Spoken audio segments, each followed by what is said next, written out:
my concern of the really bad side is horses that go for slaughter, and that's why I think responsible breeding is really important. 50 years of breeding horses. There must have been a huge evolution of the industry in that time. When we classified all these stock horses, they were essentially all those whalers that had remained in Australia, all those bloodlines. Talk us through colour genetics from your point of view, Jeanette. It is a real mix of magic and chemistry, isn't it? Now, some brindle horses, that's magic. Then you get white horses in thoroughbreds. They're mutation. One of the questions I always ask a buyer is, do you have a horse float? Now, that may seem incidental, but... How do you go about breeding your dream foal? And how do you make sure that horse doesn't end up in the wrong hands? Questions that Australian stock horse breeder Jeanette Gower has to think about with every birth and every sale of her much-loved homebreds. Jeanette is the owner of the Shalani Stud in Australia and is the author of the widely acclaimed book Horse Colour Explained, which sold in over 17 countries. She now writes a popular blog on Substack, sharing her reflections on 50 years of breeding. But how possible is it to find horses a forever home? And how has the world of breeding changed over the past 5 decades? Let's find out. Jeanette, welcome to Curious Equestrian. Happy to be here. Now tell us, to start with, Jeanette, how did horses first find you in your life? Right, well, I didn't have parents who were into horses or who were helpful in any way. I can't say they were non-helpful, but in my early days, all I could think of was horses. And my mum always said that she couldn't get me to read, so she went down to the library and borrowed horse books. So, of course, that worked. And as I grew up, my father always said, oh, no, you know, girls, your interest will wane as soon as you see boys, and all that sort of stuff, cliched things. So it never waned, and I used to ride my bike all around the neighbourhood, and there was a group of horses just up the road, just within bike riding distance, that I used to pat over the fence and that sort of thing. And one day my mum said to me, oh, the man who owns those horses wants somebody to ride the horses. And she found that out from a neighbour. And of course, Mum, not knowing anything about horses, just thought, oh, well, it'd be done. Jeanette can go up and ride his horses and that'll be that. And of course, the first thing he did was put me on a 2-year-old that we didn't know was 2 at the time, but she was a 2-year-old polo pony mare, and he played polo, you see. That's why he wanted somebody to exercise the horses. Oh, my goodness. So I remember hanging on to her mane, hopping into the saddle and not knowing how to up, down, except that I'd heard about that in books and had but once in a while been on a riding school horse, you know. So I get on this horse, and unlike riding school horses, I went kick and off she shot. And I'm hanging on to her mane, and I went up to one end of the area, and then and there was a dam, so she either would have stopped or trotted straight into the dam. So fortunately she stopped. And then I turned her around and trotted back, and he reached out and grabbed her and he said, yeah, you're fine, you'll do. And that was that. No! So at that stage, again, I didn't know this. He didn't own that mare. And I don't know how long it had been since she was broken in, and the time distance involved before I rode her. I'm sure he hadn't ridden her in that time. So it was just luck of the game. And so we put his gear that I could use in the neighbour's shed, and Mum dropped me up there a couple of times, but mostly I rode my bike, and I carted my horse feed up there and all the things you do. And he had 4 horses. So one of them had severe navicular. The other one was very, very stiff from having played polo for years. The third one was an ex-race horse that he couldn't ride because it would bolt as soon as you asked it to go out of a trot. And then this mare. And so he said, oh, you can ride the black one, which was the old and stiff polo pony. And so I rode that for a couple of weeks, and he said, oh, you're going okay, you can ride the others now. And it sort of went into that. He took me out to polo a few times, and I learnt from other grooms very, very fast, how to prepare a polo pony, cut their manes and boot them up and all the tricks. They were very, very good. I was obviously greenback, but because I'd read a lot, I could ask appropriate questions. So that went on for about 2 years. And then he decided because of age he'd quit playing polo, but he never said any more. And so I just kept riding this mare. And then eventually I found out her history, and she was actually broken in when she was about 18 months of age. She then was taken on a reenactment of a very famous colonist called Sir Dale Stewart here in Australia. So she went on that reenactment for about 3 months going down the outback, and then she came to this man, I don't know why, because he didn't own her. She was lent to her. So when he gave up polo, I never heard any more, so I just kept riding her, and realised she had so many problems, as you would imagine from that sort of history. And she would never accept the bit, no matter, I was too green to know how to train her that. I just knew it was something that she needed to relax. Yet she had the most brilliant walk. She was the quietest thing at riding club. I guess because of her outback experiences at riding club, if they saw emus, kangaroos or whatever, the other horses would spook and she'd just go, oh, ho-hum, So she was a horse of contradictions. But in my studies of conformation that I'd done through all my reading, I realised she was actually a darn good mare, type-wise and, overall temperament. And I was about 14 when I said to him, could I breed a foal out of this horse? Because he wasn't going to sell her, because I didn't know why. And he said, oh, well, I'll have to ask Mr. So-and-so whether you can. And I went, what? So I'd been riding this horse all the time, and he'd never said it belonged to somebody else. And I said, oh, well, can I buy her? He said, no. So over 30 years, he never sold her. He never did anything. The other guy never claimed her. I just kept on leasing her. And after about the second year, it was never a formal lease. I bred that first foal because he never communicated. I just dealt with her as if it was my own after that. Ultimately, she started the stud because her first foal, and of course all the naysayers said, you'll never, at your age, you'll never be able to raise a foal and get a decent foal, and don't break it in yourself, you'll make a mess of it. And everything was said, and I just went, I've trained dogs. What's so hard about a horse? Wow, what an approach, Jeanette. A very brave approach, I must say. Do you look back and think, wow, I had such bravery and courage at that age? Yes, you don't think that at that age. You just believe in yourself. You don't think of it as bravery or courage or anything else. If you just do something because you're a kid, I mean, you think of all the kids that get on a horse and they get bucked off and they just get on again and they learn to ride by the seat of their pants. Those were the days. They certainly were.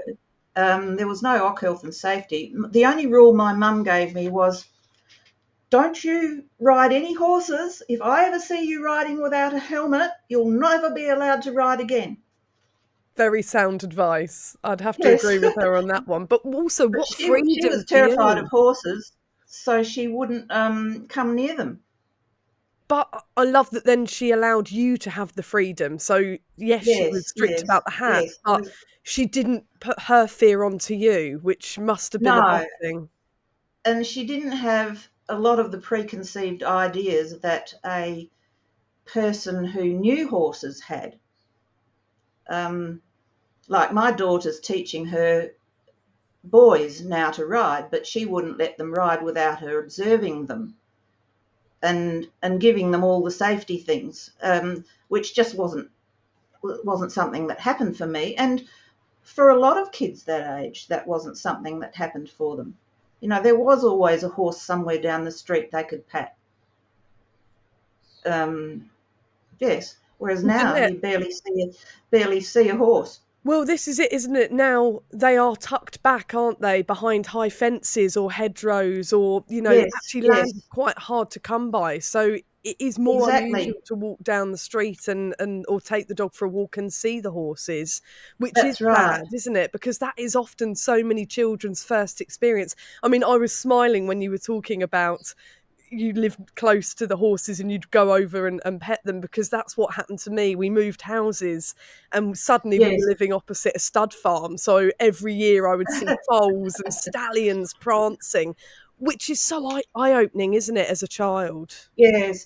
I'll give you another story. These horses weren't that close. They were a mile away.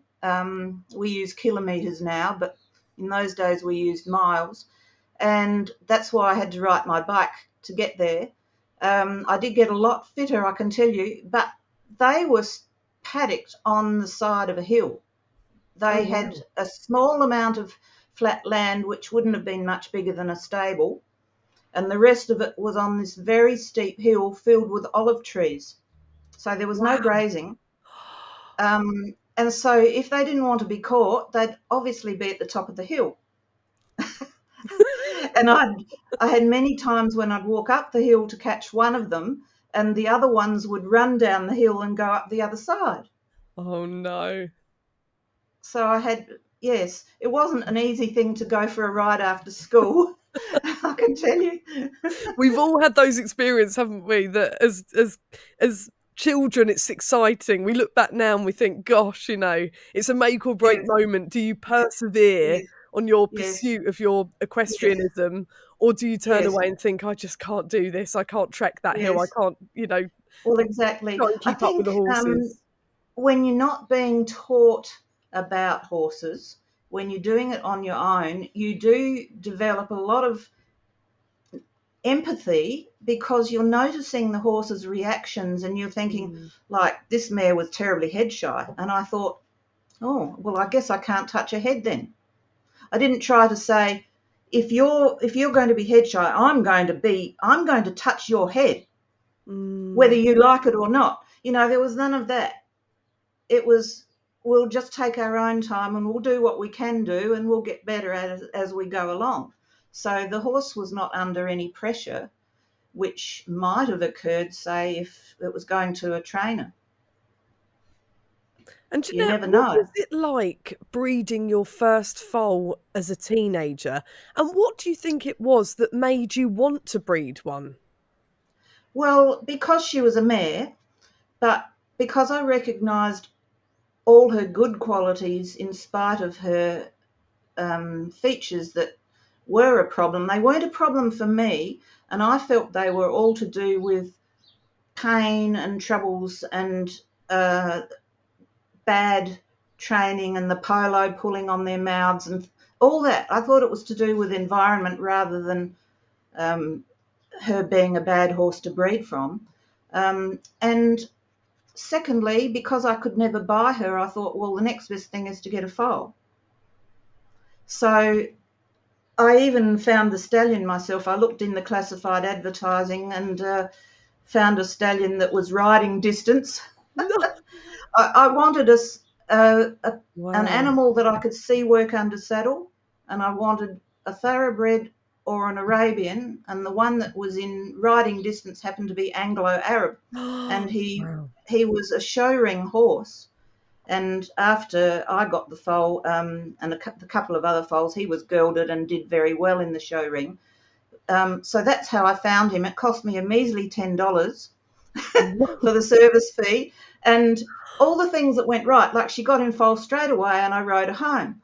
All the things that you don't think about, but if you're an actual breeder, you know that that's not as commonplace as you think, with a bit more knowledge. But everything just worked out, and that foal was the sweetest natured thing and had no head shyness, none of the problems that the mare had. And as a result of that one, I ended up breeding, I think, 11 foals from that mare. And they were all nice-natured, and she died with me. So I had her all my life, and it was a sad day when she died, but I had her bloodlines to carry on with. Wow. And it strikes me, Jeanette, when you're talking about breeding your first foal, you sound so mature, like an old head on young shoulders. It doesn't sound like a teenager that's been gifted the opportunity. It sounds like someone who's really grounded in that moment and wants to do the right thing and wants to study and wants to find out. Yes, I was. Yes. Looking back, I was. And I think I had the benefit of being raised in an educated background, and family that cared, even though they didn't understand my interest. I did do dog training as an 8-year-old with one of the Shetland sheepdogs that we had, one of the first in South Australia, and that really gave me a good background in training any animal for that matter. And later I had pigeons, and I studied pigeons, took all the library books and learned about genetics of pigeons, which did spark a bit of an interest in genetics. And when I bred this first foal, I went round and asked various breeders, what colour do you think I'll get? No one could tell me. Mind you, they could all tell me what colour they thought, but it was not the same as what the next person thought I would get. So no one could tell me with accuracy what I might get. And that absolutely dumbfounded me, because pigeon breeders knew exactly how colours of pigeons were produced. They knew exactly about those. They knew racing characteristics, all the things. So that began my journey to then research genetics. And of course, that was all by snail mail in those days. I wrote to all sorts of people overseas to learn more. And the only one that seemed to be any good was the publications from Castle, who was I think from memory, a US person. He published some papers. But at that stage, he still thought that Palominos and buckskins and duns were all created by the same dilute mechanism. So that's how far we've come since those days. That's just been amazing. And of course, if you breed two dilutes together, that's where you can get the pseudo-albino, or what's commonly known as a cremello or a perlino. And in those days, they were called albinos. And people thought they were blind because, well, albino humans have trouble with their eyesight. Albino horses have pink skin and light eyes. But believe it or not, no albino horse has ever been found to exist, ever. Really? Why is that? Yes. We don't know why, but it's a rarity among species that there is no albinos. But that's why we call them pseudo-albinos, because they don't have pink eyes, they have blue eyes, glass eyes. And you can even see if they've got a blaze on their skin, because the blaze comes from a pink skin. So you can see if they're skewbald cremellos or blazed-faced cremellos, you know. It is. We are going to delve into colour genetics in a moment, Jeanette. But before we get there, you've got to tell us, what was it like the moment that your first foal landed? Were you there for the birth? No, I wanted to be so much. I didn't want her to foal on a hill, right? So I had her registered at further down the road, let's say, a half an hour's drive away anyway. It still had hills because the whole of Adelaide is surrounded by hills. And this lady where I registered, she was well known to breed Welsh ponies, so I kept her there for the last 3 or 4 weeks, thinking she'd have flat land. And the lady said, "I'll bring her in when she's due to foal. She'll be in that yard there behind the house. She'll be watched." Well, she foaled on the hill. She hadn't brought her in. I got a phone call just on dark to say, "Oh, your mare's foaled. My first question, of course, what sex is it? "Oh, we're not sure. We think it might be a filly because she's right on the top of the hill." So the only way I could get there was some really dirt fire track to get to the top of the hill. And Mum was making tea when I got the phone call, and she refused to take us in the car until we'd eaten tea. And I said, but, it'll be too dark to find her if we eat tea. And she didn't. So I first saw my first foal wandering along a hill with a torch, trying to find where she was in amongst another pile of trees, almost a forest, by torchlight. And all of a sudden I heard as my mare snorted because I appeared. And there was this darling foal, and I lifted up its tail, and it was a filly. And being a maiden mare, I couldn't believe she had her back legs sticking out off the ground so that dear foal could drink.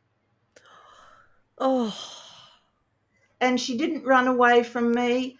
She didn't anything. She just nickered to the foal, and I was able to stroke the foal, and it was the most magical moment. Even though I hadn't seen the birth, it was just magical in the torchlight. And what colour was she? She was going to go grey. And was that what you'd imagined at that time, having not much knowledge? Was it what you expected? Yes, I expected a grey or a chestnut or a bay. So those were the chances that I'd worked out, grey being 50%.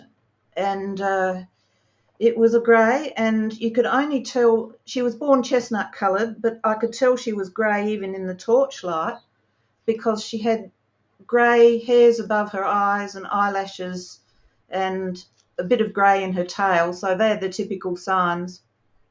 And funny, foals lose their hair, they lose their foal coat at the time they start losing it around their eyes, and we call that goggles because they get a bit patchy around their eyes like goggles.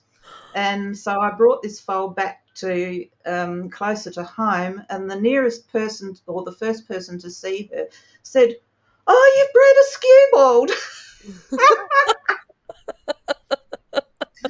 Quite obviously, foals weren't things that most people saw in those days, particularly not on the outskirts of the city.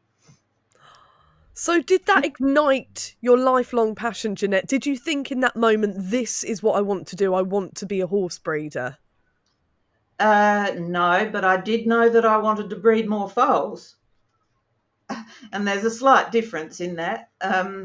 But I knew I wanted to breed more foals from that mare. And also I had a girlfriend who had a very attractive 15-hand mare that had been winning all over the state in novelties, and she was not sure what to do with it. So I said, "Oh, could I lease her?" So honestly, all the horses I had that I owned were bred first. I wasn't until I was in my late teens that I actually bought a horse, and they were Ex-Brumbies that I broke in to turn over so I could get some money to keep feeding my horses. Wow. And the first Brumbie, that's a story in itself, because they're wild. They come down in trucks from the Brumbie catchers up north, come down in the trucks and then get sold through, well, this is how it did. It doesn't happen now quite that way, but they used to get sold through sales, and people would pick them up in the sales. And the guy that picked mine up was a show jumping person, and he'd go through whatever Brumbies, he'd run them round a ring and see if any of them would jump. And if they did, he'd keep them, and if they didn't, he'd sell them on. So they'd been barely handled. So I saw an ad for a cheap horse, and I went down and saw it, and then he told me it was a Brumbie. So that was an $80 Brumbie, and I brought that home, and I thought, my godfather, what am I going to do now?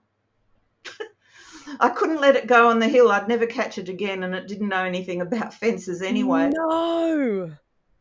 And in my backyard, in my ignorance, I got my dad to put up a fence of droppers around a telegraph pole, and I put a collar around her neck and tied her to the telegraph pole because I didn't know what else to do. Oh.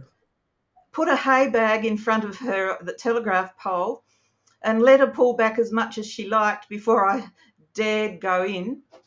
I thought, well, this is too dangerous for me. So I got myself a long broom handle and a rag on the end, and I just rubbed her all over with it for a couple of days.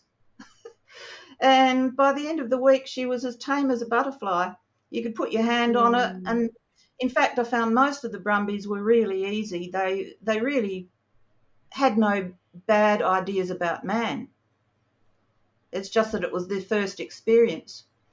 And so that one was the first one I sold, and I got handled horses after that because I thought it was just too extreme. Wow, doing it all alone as well. You must have been learning so many huge lessons about horses week by week, day by day. It was amazing. I've got so many thousands of stories, but I'd better not waste your time. Well, no, we're fascinated, Jeanette, and I love that we are diving into essentially an entirely different world, particularly at that time, but also for those of us who don't live in Australia. What breed was the first mare that you stumbled upon? You mentioned you bred her with an Anglo-Arabian stallion. Yes, well, at that stage, there was no such thing in Australia as quarter horses. They hadn't been brought into the country. Our quarantine system prevented anything coming to Australia apart from through England, or they stopped them coming from the Cape after the wars. So that was, and so you had to do 6 months quarantine in England. Then they'd come out by ship, so that was at least 6 to 3 months coming out on ship, and they were just in little stalls on the ship. No room to move in their stalls. They stayed in those stand-up stalls the whole journey. What happened was there was always one empty stall, so they'd take one out and put it in the far end stall, and then clean that stall out, take the next one in the so that was the way they cleaned the stalls. And they fed them in front of the horses, so they were on deck, 9 times out of 10 getting all the wind and rain and anything. That was how horses got brought out to Australia. It was arduous. It was terrible. Even the best thoroughbreds, that was the only way they came. So, of course, there were a lot of deaths on board as well, I'm guessing. A lot of sickness of horses. The fact that they got so many horses out here is really a tribute to the men that looked after them. They were always very, very horsey people that really knew what they were doing. But where were we at? Coming from England. Your first mare. Yes, well, so there were the only breeds really that were draft horses, ponies, a range of pony breeds, and no exotics, what we would call exotics, which were the Iberians, the Baroques, the quarter horses, the American horses, none of them. And then So my horse, again, was just a mixture. When I traced her back from Cordillo Downs Station, that is one of the toughest stations in the country anywhere. Real stone, hard clay pans. Again, run in off the station and then sold through sales. But the thing is, most of those stations bought heavy horses, thoroughbreds off the yearling sales, and an Arab. And then they crossed them over whatever they had on the station. And that was the way they bred their station horses. So my mare, I knew, was a combination of that. She probably never had any draft horse in her because she didn't look like she had. She looked Anglo.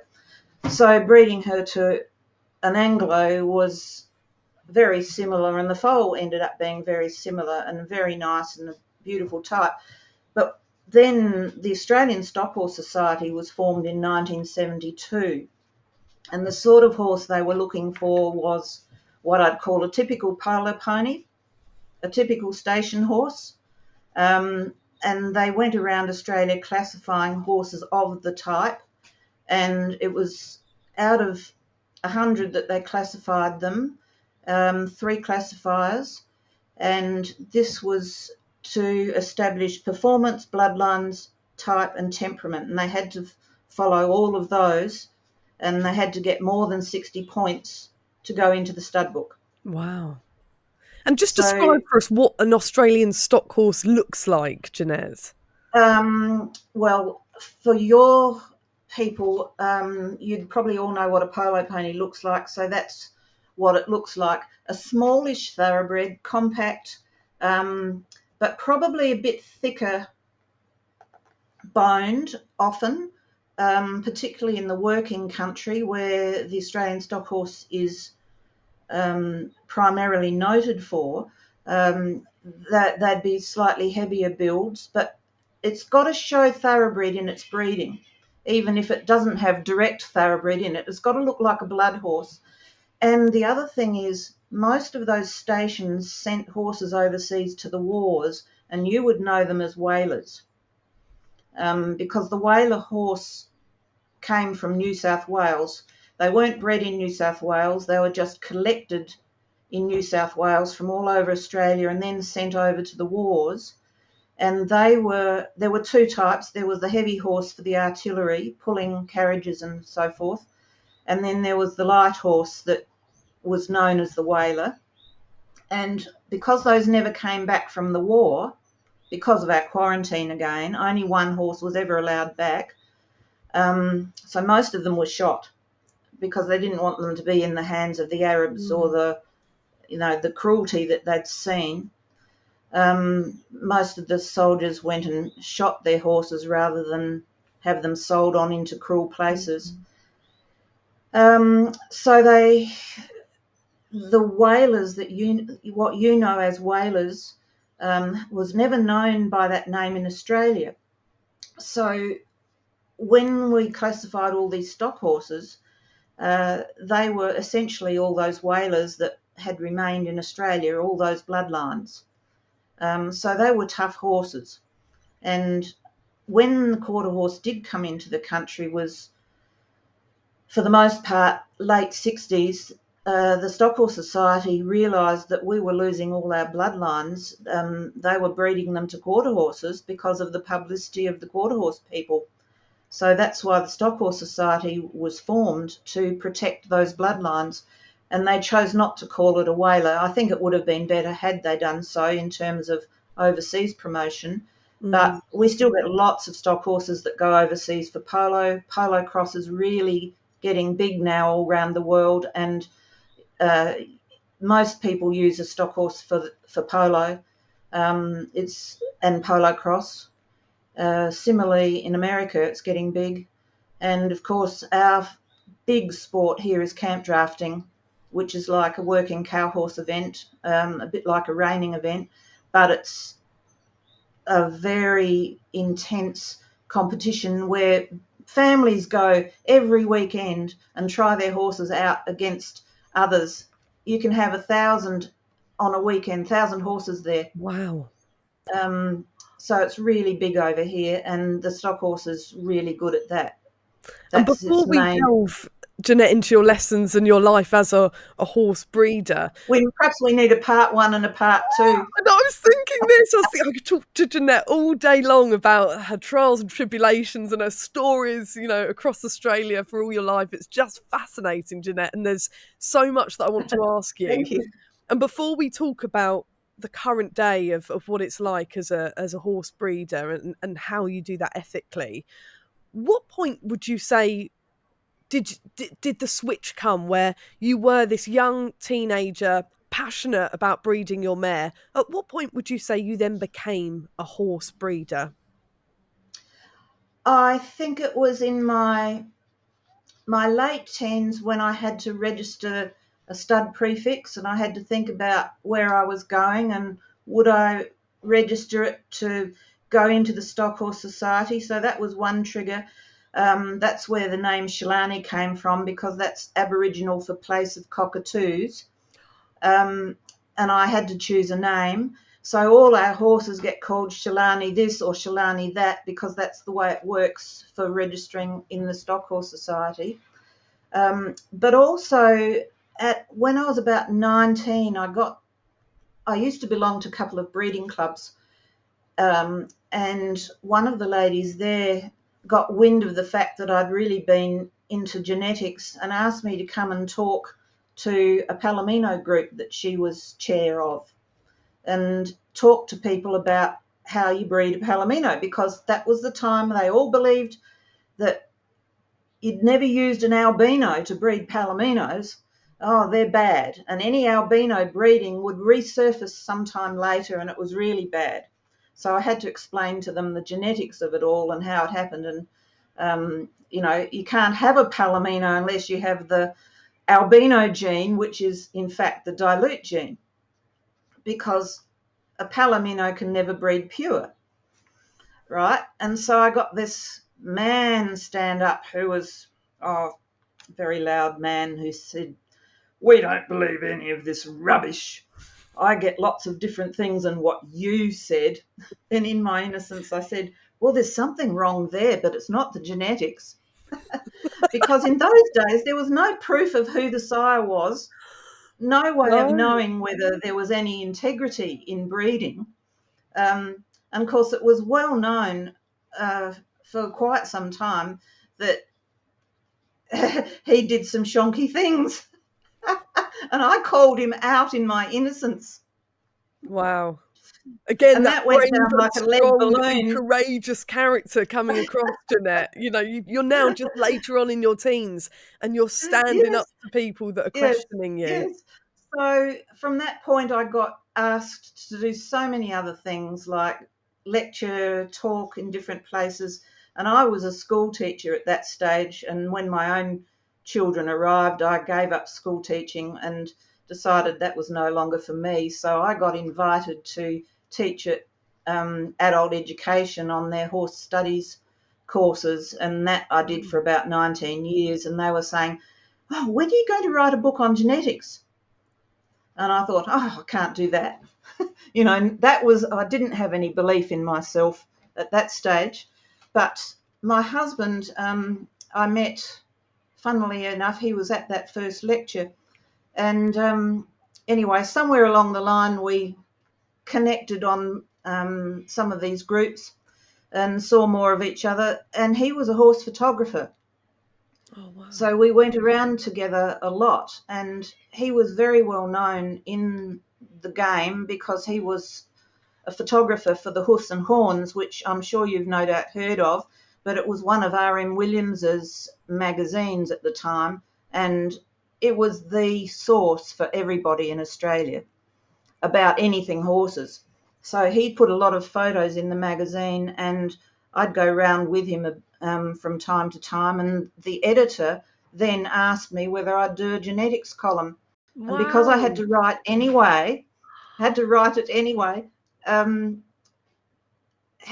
it built up till I had so many chapters. I thought, or we all thought, I could put that into a book, and that's how the book started. And I mean, talk us through colour genetics from your point of view, Jeanette. It is a real mix of magic and chemistry, isn't it? It seems like that, yes. But once you have an understanding of it, it's not quite that. I've seen so many horsey bloggers online who breed their own foals talk about desperately trying to get a palomino or a dun foal and That's talking right. through all the percentage chances. And sometimes it's the 1% that comes out in the foal and they'll get a smoky black. That's right. Well, see, the percentages, it is a game of chance in the sense that it's a roll of the dice. You don't know which genes are going to be passed. You have no control over that. But what you do know is mathematically that a particular combination of genes will give you a certain probability, like 50% or 25% or 12%. And if you choose your matings with that in mind, you've already eliminated all the genes you don't want. Because say, for example, you want a palomino and you've got a chestnut mare and you choose a palomino stallion, that doesn't mean that you'll get a palomino foal, but it does mean that you've eliminated bay and all those other colours in that mating. So you've only got 50% chance that you'll get a palomino, but it's 50% is very good odds in genetics because that's 1 in 2 chances. But you might go 10 tries before you get that palomino because the odds might fall the other way. It's like tossing a coin. How come sometimes in that moment the foal will come out a smoky black colour, which was in the 1% chance? How come suddenly you've got the 1% has achieved? That is the magic, and that's when, look, if you've got a horse that's got multiple colours in its genetic makeup, you can't eliminate them. They're there. So all you can do is breed to a stallion that's the closest to what you want, but it's still law of probability how much that mare will pass on of her own Heinz 50 colour scheme that she's got in her background. So purity helps avoid all that. Crossbreeding takes that away and you end up with the Heinz 50s again. But then there's also the magic of mutation. Now, some brindle horses, that's magic. Then you get white horses in thoroughbreds. They're mutation. Wow. For some reason, thoroughbreds mutate quicker or more often than other breeds. Wow. They're called white horses. They're sometimes called a form of pinto because they're not always pure white. But that's just some of the magic that comes about. And what surprises have you had along the way, Jeanette? Have you had moments that have really stuck out in your memory that you've thought, gosh, I didn't predict this one coming? Not in terms of colour. I suppose occasionally if you breed a pinto and you get one that's almost all white, you think, oh, that's a bit surprising. But no, in terms of colour, it's been pretty predictable for me. But in terms of other surprises, well, a big coincidence was us buying our stallion. We were at a classification day and we saw this stallion that both my husband and I thought, we love that horse. He's amazing. Never thinking in a minute we'd be able to own him. And we sent a mare or two to him and loved the foals. And I guess it was only about a year later, and he was a polo pony too, by the way, with all the best stock horse bloodlines, though he was pure thoroughbred. The man who owned him rang us up one day, and he was a polo breeder, and he said, oh, I'm about to sell my horse. Where's the best place to advertise him? And I heard my husband in the other room say, think no more, we'll take him. And that was that. And he's still the best horse I've ever owned, I would say, and certainly a magic horse to own. In what way, Jeanette? In what way? His temperament was amazing, and his beauty was amazing. He'd only ever been a paddock horse because he was blinded in one eye as a yearling. And we thought, well, we'll show him just to get him out. And he was always champion or reserve, and that's over all breeds. And he'd just stand there. And this very same man that was very loud voiced and had very unruly Arabian stallions, at one stage we're in for the champion of all breeds, and he led his Arabian stallion up very close to Rannick, and his Arabian stallion squealed and roared and did all those things, and Rannick just stood there and looked at him. So the man said, "Get your horse away from my horse," so that it sounded like we'd gone over close to him, but Rannick's still just standing there, and he had to take his horse away. And well, you should see the crowd. You could see the reactions of the crowd. And another time, a mare in season got away from the hander, and it raced straight past Rannick, and I reached out with my hand and I grabbed the bridle, and I'm holding her and Rannick, and he's giving her the side eye, but he stood there totally obedient until 2 or 3 other people came and grabbed the mare. And that's the way he was. I just had no qualms. The first year, it was more us learning about him, but the next year it was just we could trust him in every environment. He was just amazing, and I've never known another horse since. I've known a couple that have been close, but no. And we also started breeding some quarter horses when they came into the country, and the first quarter horse I ever saw was a horse from King Ranch called Quartermaster. He had the most lovely, beautiful, soft eyes, and he had a temperament very close to Rannick. But we hadn't bought Rannick at that stage, so we used him and bred a few quarter horses over the years, including a very good sprint race horse that we had, which was second generation ours, from down from Quartermaster. And you asked me earlier what was one of the worst or low points of my life. Well, there are 2 that I can think of, and one time was when we had 2 stillborn foals in the one night, and we couldn't believe that. And they were from matings. We'd travelled all the way across Australia because there was no such thing as AI in those days. We travelled all the way across Australia to breed these 2 mares and brought them back, and they both had stillborn foals. So that was in the same night. That was awful. But this 3rd generation mare, which we called Paper Tiger, she came second in our greatest sprint race, the All Australian Futurity, which was for 2-year-olds. And so we entered her for the All Australian Derby, and the race was postponed till 4 o'clock because of the heat. And we'd trained her ourselves, except we'd sent her to this trainer because the race was interstate for this race. And he thought the race had been postponed till 6 o'clock. And he arrived at the venue after the race. So poor old Paper Tiger missed out on competing in the Derby.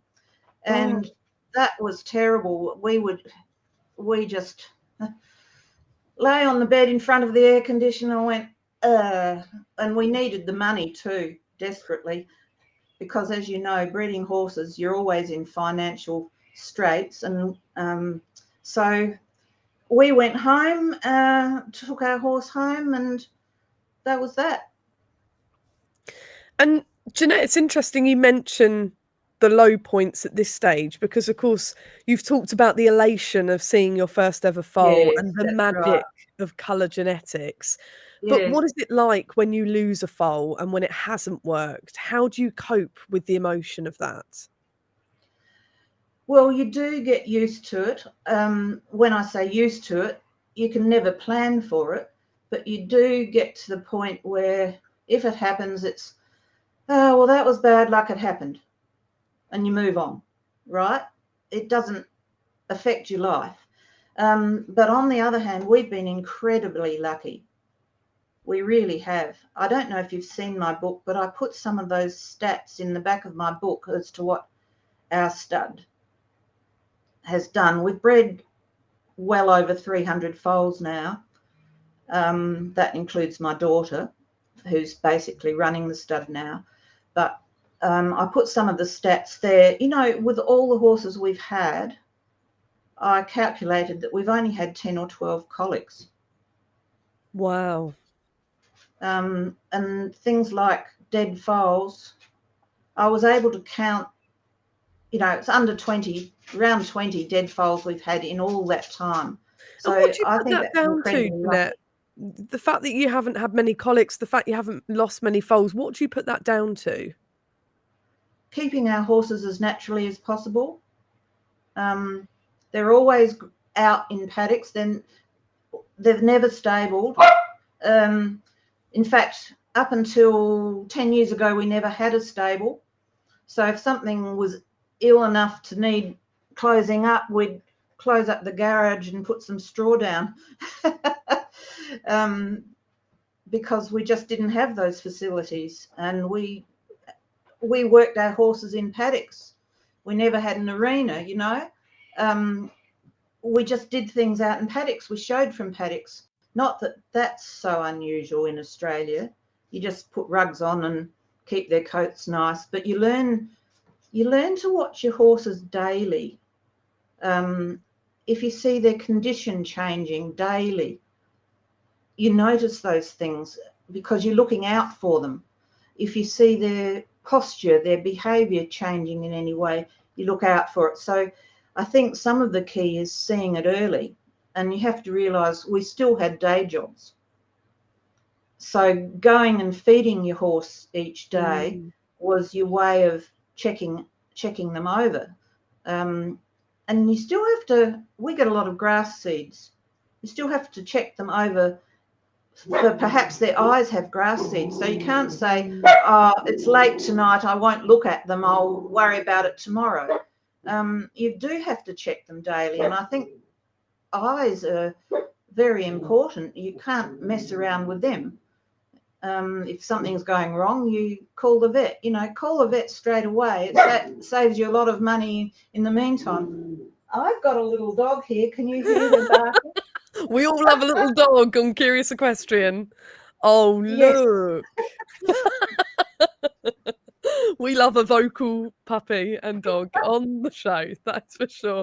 That's the soundtrack to our lives, isn't it? Yes. As well as the neighing and the braying of our equines as well. And Jeanette, talking about low points, obviously living in Australia, you do face very extreme weathers. And I know you've also had to deal with droughts and fires. Can you tell us about the challenges that you faced? Well, we've never been through fire. We've been through plenty of drought, but you do have to plan ahead. And drought we're going through right at the moment in our state, and they've just called it a state of emergency for that reason. We haven't had rain through the winter, which is most unusual. So, you know, the plan is you always keep an extra year's supply of hay. You buy in when it's cheap in bulk. So have a hay shed that's big enough to carry the hay. We couldn't grow our own hay this year because of the drought. It was just too late to do any seeding. So we've had to buy everything in, and because it's hay carting or hay harvesting time right now, we've scrambled to buy as much as we can wherever we can get it. And our fatties are just getting barley straw at the moment, nothing else. Our skinnies are getting meadow hay plus pellets, the pellets to top them up with protein, because it's a simple way of feeding and a quick way of feeding. We don't do mixtures. I've had people say, oh, but if I give my horse a pound of pellets only and I don't mix chaff or bran or something else with it, that those pellets look lonely. I feel like I've got to put things in with it, you know. I've got to do mixtures. I've got to buy supplements, you know. No, we don't do any of that. We might supplement for some of our show horses if we feel it's necessary. Perhaps add a bit of oil for their coat, that sort of thing. Mm-hmm. But in the main, that's the way it is. When I say our skinnies, they're just our older horses that need more. They're not really skinny. Yeah. And Jeanette, you know, many of our listeners will be thinking, wow, what a journey, fueled by such passion, over 300 foals. But that also comes with a huge weight and responsibility on your shoulder. How do you go about finding suitable homes and reliable homes for so many of your foals? Yes. Look, I think one thing, if you breed for excellence, buyers are attracted to the sort of person the buyer is what is the who they are attracted to want to buy from. So if you're somebody who's a bit rough and ready, you'll more likely buy from somebody who's rough and ready. If you're a person who's a perfectionist, you'll more likely buy from breeders who are perfectionists.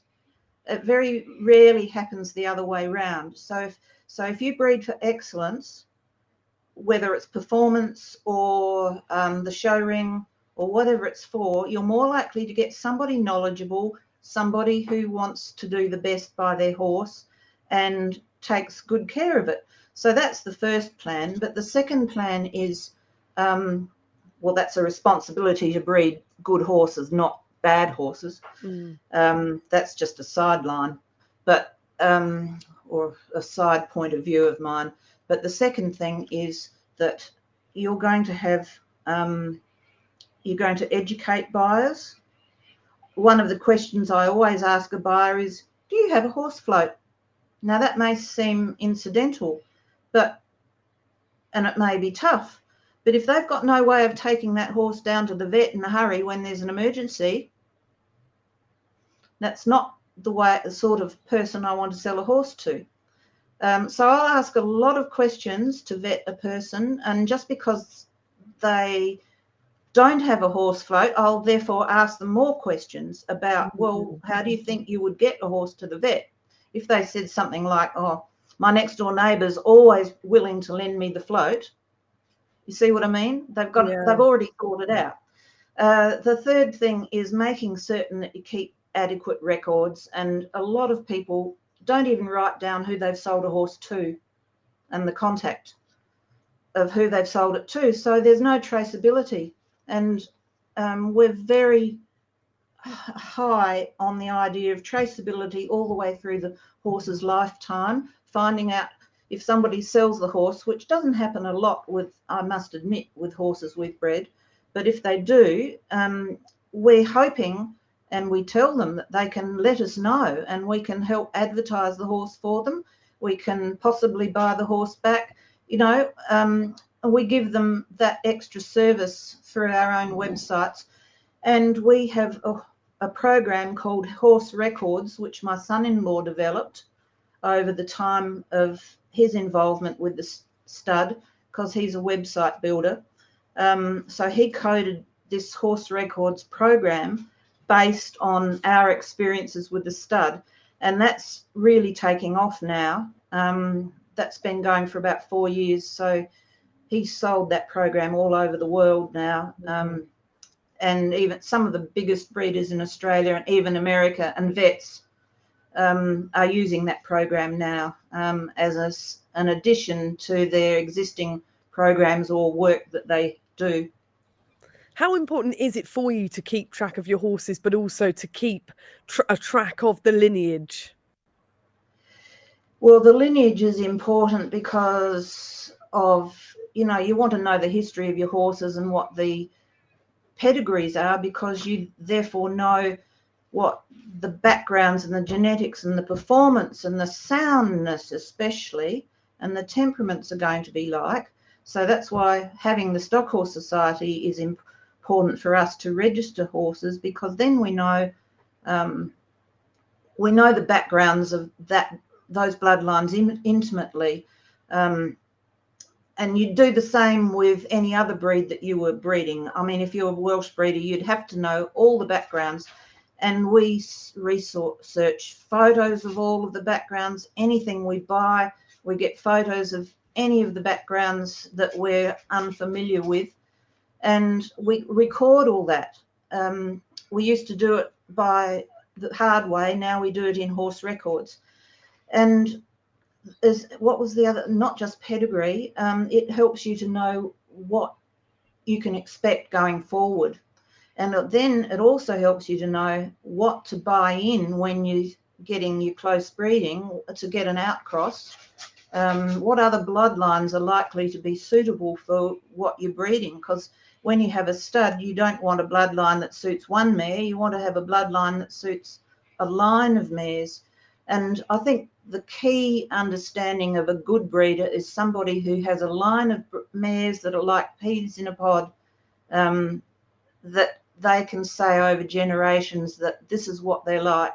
And every generation is an improvement on the generation before. So that's the success of the breeder, and the other success is what those horses do in the hands of you or other people. If they're happy customers, you can't go wrong. And talking about customers, you mentioned that one of the things you look for is someone who's got a horse float. Now, in the UK, that's a horse trailer or a horse box, or someone who's got a plan in place if they don't have one, which is me, making sure there's an emergency backup plan. But what else do you look for when you vet a new home in terms of a type of person or a type of home, Jeanette? Well, what we do look for is whether they sound like they're realistic. So we'll ask them. We're just genuinely interested in them for starters, what their background in horses has been. You know, are they a young teenager like I was who knew nothing, but who has resources or is resourceful? We're also quite prepared to help them.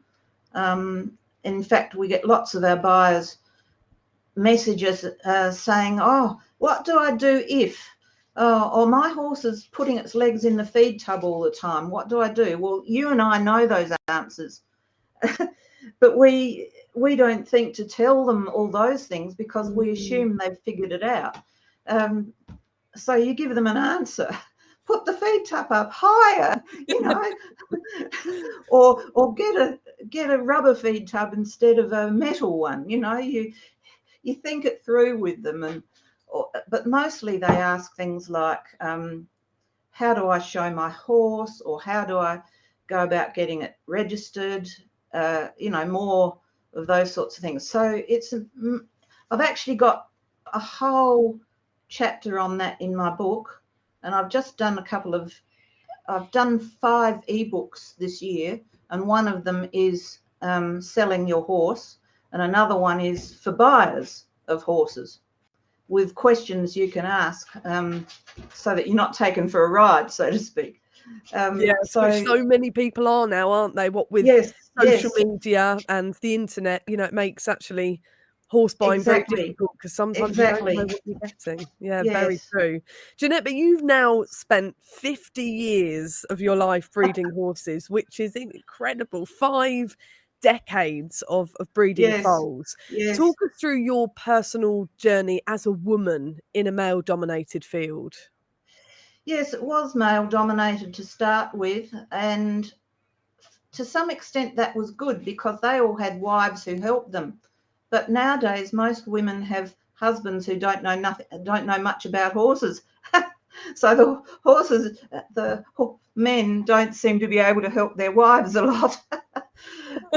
However, it was a transition thing, really, because men tend to prefer horses for work, for cattle work, not so much as an ego trip in the show ring. But over time, the show rings become more important, and pleasure riding has become more important. Now, most men don't ride for pleasure. If they ride for pleasure, it's because they want to use a horse for camping, or they want to go camping or trekking or something like that. So they'd like to do it on a horse, and camp out and maybe hunt or do some other thing with their horse. So the horse, they develop their bond with the horse by doing those things. Whereas women, they've got a bond with a horse, and because they love their horse, they want to ride it. It's almost the other way around. So traditioning has been more because of the usage of the horse, I feel. In the stud game, though, there were always bad men, so to speak, managing studs, abusing women, and girls of the would stick around just because it's the only way they would have any contact with horses or get the experience. But that seems to have changed a lot, thank goodness. I never experienced any of it, but I knew of it happening, but it was never really talked about. And I think the one thing women have brought more to horses, apart from being more tactful a lot of times, not always, but I think they brought a lot of gossip into the horse world, which is their downfall. Women can be really nasty to other women, and I'd like to see that way out of the horse. It's all about ribbons. Who can denigrate the judge and all that sort of thing. Men never really did that. They just accepted, oh, well, you won, bad luck, I'll win next time, that sort of thing. It sounds like, Jeanette, you've seen the best of people, but also the worst of people. Yes, you do see a bad side for sure. And my concern of the really bad side is horses that go for slaughter. And that's why I think responsible breeding is really important. It's not, it's changed a lot with the thoroughbred industry. They're getting more aware of social license and social welfare. But in terms of other breeds, there's a lot of problems still all around the world with slaughter. I don't think it's such a bad thing that some countries eat horses, because, it's better than dying of neglect, that horses go and are put down in a humane way. But the horses that go to slaughterhouses where there's pet food and that sort of thing, no, there's no regulation about that. And that happens all around the world. And so they can, well, I won't go into it, but it's not a very nice picture as to what can go on in slaughterhouses. And then there's so many other things where, like in Mexico, they'll buy slaughter horses and rope their legs in rodeos. All around the world there's things. And in Korea and places in Japan, they've got things like horse fighting and betting on horse fighting. Horse fighting? Do you know what? I didn't even know that existed, Jeanette. Right. Well, there's so much out there that it's terrible. Do you think there needs to be a spotlight shone on many more horse welfare issues across the world? Yes. I mean, I'm quite in favour of them, getting tough on roll cur and all those sort of things, and gated horses. The bad gating practices in America, which still go on even though it's outlawed, goes on terribly over there. But when people worry about whether a horse's whiskers were trimmed off and can't worry about whether a horse is being forced to work in some poor country with a broken leg, there's far more important things to think of than when a horse's whiskers should be shaved or not shaved. You know what I mean? Well, would you say, Jeanette, that there is still a very long way to go before horse welfare, the right horse welfare, is achieved across the world? Yes. I think in most Western countries, we've done a lot of good because we've banned certain practices. But in those Western countries, we've still got to say to ourselves, if we breed responsibly, our horses won't end up in the slaughterhouse. It's as simple as that, because you don't have dog shelters like you don't have horse shelters like you have dog shelters everywhere. Okay, a lot of dog shelters, the dogs get euthanized, but at least they exist. Whereas horse shelters are way too expensive. You can't just keep putting horses into shelters expecting that somebody's going to find a home for them. And what goes into a shelter? Crippled, unsound, badly bred, ugly, bad-tempered, all those things that a responsible breeder, if you cut out unsound, cut out ugly, cut out a few of those, that's the breeder responsibility. Then you cut out bad temperament, bucking and all those kinds of things. That's basically a training responsibility or a medical responsibility. Jeanette, it sounds like you take that responsibility incredibly seriously. But Yes, does sometimes incredibly. does it weigh on you sometimes as a weight on your shoulders? No, I'm a bit, what's the word? I accept things the way they are, but it doesn't mean I can't try and change it. As far as I'm concerned, I do the best I can that I can do, and I hope that everyone else can do the best they can, and they can see the light and say, oh, I've noticed this too. Well, what can I do in their own little fish pond? And everyone works together, and together we make it better for all concerned. And Jeanette, before you go, I've got to ask you, 50 years of breeding horses, there must have been a huge evolution of the industry in that time. And you've mentioned a couple of changes, but can you just take us through some of the biggest changes over the 50 years in the world of horse breeding? Well, artificial breeding techniques. You could breed your cow with semen in the 70s, but you couldn't do that really until the late 90s because we just didn't have the techniques. Stallion semen is incredibly hard until they found the technique to store. And then you just go on from that. Very, very hard. The marketing of horses. Now many horses, particularly warm bloods, are marketed as the same as thoroughbreds are marketed, with high-end sales and a lot of pressure on buyers and sellers. I don't think that's good, but it happens, and it happens just about with all breeds. Another thing that we're seeing is the rare breeds getting a bit more attention finally, but I don't know where they're going to go because there's a limit unless they can prove that they can compete at Olympic or high levels and stop breeding crossbreds of them that get dumped onto the market. Like a crossbred I saw the other day, a crossbred Appy come Arab come Clydesdale, and the lady was saying, oh, I've got this beautiful horse, it's got beautiful movement and it would make a really good dressage horse, but I just can't sell it. And I'm thinking, well, whoever bred it, of course you can't sell it. Who's actually going out there saying, I'd like to buy an Appy come crossbred Clydesdale cross Arabian to do dressage with? I can't think of anybody.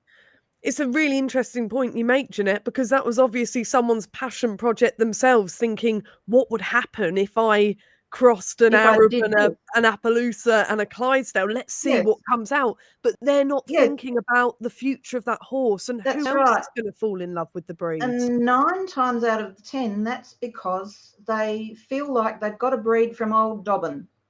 Right. Not realising Dobbin isn't the sort of broodmare that anyone should breed from. And then they see some horse like an Appaloosa and they think, oh, I'm not picking on Appaloosas, but let's say they see it and they think, oh, I love that colour, I'll bring my Dobbin to that Appaloosa. And then they're going to keep it for themselves because they've got kids coming along and teenagers, but then they find that they've got to sell it because the kids are no longer interested in riding. So a horse they never were going to sell now becomes this next one that somebody's bought and has given a bit of education and now wonders why they can't sell it for a dressage rider. Exactly. It's so stark you using that as an example, because for some people that breed, that mix, that that really niche horse is going to be the apple of someone's eye. I can actually find myself getting quite excited about what does an Appaloosa cross Clydesdale cross Arab look like. That sounds like my cup of tea, but probably incredibly niche. And actually that is where the responsibility of the breeder, thinking about who is going to buy the horse, where does that motivation come from, where are they going to end up, comes into play. And so often when they breed from Old Dobbin, they're never thinking of a potential sale, never, because they're breeding for themselves.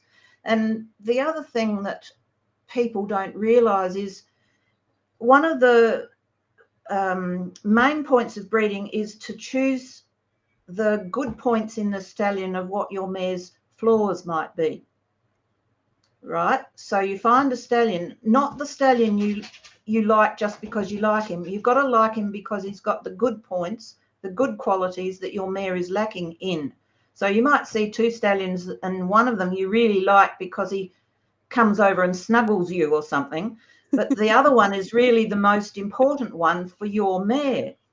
And you've got to also realise that mare's good points have got to counter the stallion's poorer points. If you are looking at that stallion in rose-coloured glasses, you won't even see what his poor points are. Jeanette, you're making me howl with laughter because I'm thinking of this in terms of finding a partner in human life. Do we all need to find someone who's got the qualities that we lack? Fortunately, we don't have to do that with horses, with humans, do we? But with horses, this is a responsibility.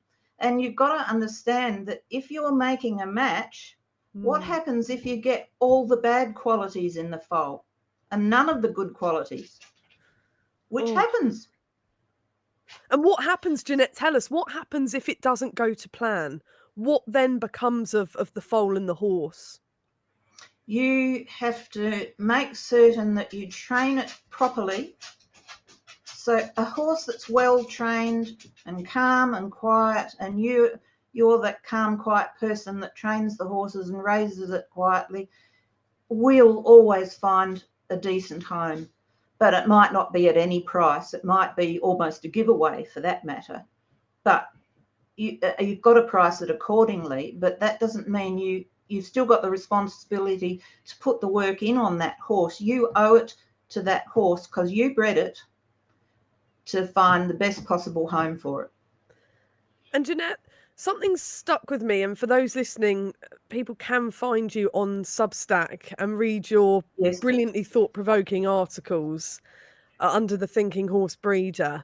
And something you wrote the other day really stayed with me, and it was your fight against the term forever home. And actually that doesn't exist. How gut-wrenching is that for you as a breeder? Because for me as a horse owner, I'm always saying my little herd of rescue horses have a forever home with me. I will fight tooth and nail for them, whatever happens in life. But of course, we don't know what's around the corner. What are your struggles? That's precisely right. You can make that claim in good faith, and you could have a car accident tomorrow which lands you permanently incapacitated and you can no longer look after your horses. So you can't guarantee something in the future that you don't know about. It's scary, isn't it? It's a terrifying thought. The best of intentions, but no buyer can guarantee that good home as being forever. And that is such a terrifying thought for me as a horse owner who loves my horses. But that must be particularly scary for you as a breeder, having to let your foals go into the world. Well, that's right, because you put the time and effort into them, and it's easier to sell now than it used to be in the very beginning. I mean, when I sold my first ever horse I sold, I had this check in my hand and I'm going, oh, I wish I could give the check back. But I saw that horse periodically, and I could see she was in good hands, and so my fears were allayed. But that feeling was like that for quite a long time selling horses until I got better at it. better at the emotional side of it. I mean, when does that come? Because I was going to ask you, Jeanette, it must be so emotional saying goodbye to these magical foals that you're breeding. When did it get bearable? When did you get used to handing them over to their new owners? I suppose when we decided that we wouldn't ever keep a gelding, we would always sell them, it was easier. And so even then it got to the point where, well, you couldn't keep all your daughters and all your mares, so that got easier. And you'd slowly work out which brood mares are really producing the goods in the way that you just have to keep those foals from them. And saying goodbye, whether it's putting old horses down or whether it's selling them, is the same kind of emotional grief, but it's the unexpected ones that die that give you more grief, I think. When you have to make that decision, it's always hard. It's always hard. If you're passionate about your horses, it will always be hard. But I always say, if you can't sell horses, don't breed. If you're one of those persons who says, well, I could never sell any horse I bred, well, you've got to stop breeding. It's as simple as that. Because otherwise you just accumulate too many horses that then you become the negligent owner because you can't look after them all. And Jeanette, after 50 years of breeding foals, what do you hope for the next 50 years? What changes do you hope to see in the horse breeding world? It's closer to 60 now. What do I hope?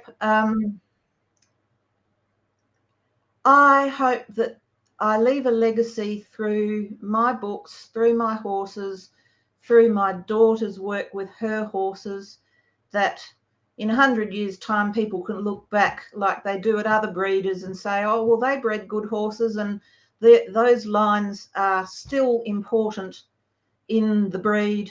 And my grandchildren or their grandchildren can say, oh, we've still appreciate all that Nana taught us about horses. And my final question to you, Jeanette, is, after nearly 60 years, in fact, what keeps you breeding horses? What is your fuel? I'm addicted. I gave up alcohol. I never had cigarettes, but I haven't given up horses yet. So I think I'll be infirmed before that happens. But my daughter and I, we live on the same property. We've got 2 dwellings. So I think at the worst, if I stop breeding, I'll still be able to look out the window and see the ones she's breeding. Oh. Snuggling up to a foal when it's 3 or 4 weeks old and wants to be around you and so innocent, is just gorgeous. Jeanette, thank you so much for coming on Curious Equestrian. We could talk You're to very you welcome. all day, all night long. In fact, we have got a time difference, you being in Australia. We could just talk beyond the time zones, Jeanette. It's been fascinating We certainly stepping could. into your world. So thank you for letting us in. You're very welcome. I've enjoyed it. For those listening, how can they get a copy of your book? Right. If they go to the thinkinghorseBreeder.shalani.net, and that's spelt CHALANI,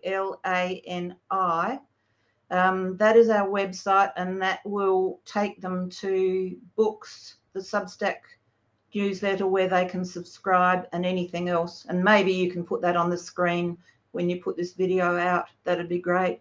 And we'll pop all your details in the comments as well, in the description below, so that that'd be great. Those listening can find it in the podcast description, or they can find it in the YouTube description as Thank you very much. And I love watching Curious Equestrian, and I think so do many of my readers now.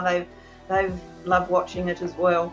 Oh, thank you so much. Well, we really appreciate it. Thank you ever so much, Jeanette. Thank you. Thank you so much for listening to and watching Curious Equestrian. If you enjoyed this episode, please don't forget to subscribe to us on YouTube so that you don't miss an episode and all that's coming your way, or you can subscribe to us on whatever podcast platform you listen. If you could leave us a review on Apple Podcasts, that would really help us to find lots more lovely listeners. And you can also follow us on Instagram at Curious Equestrian Podcast. We'll see you next time.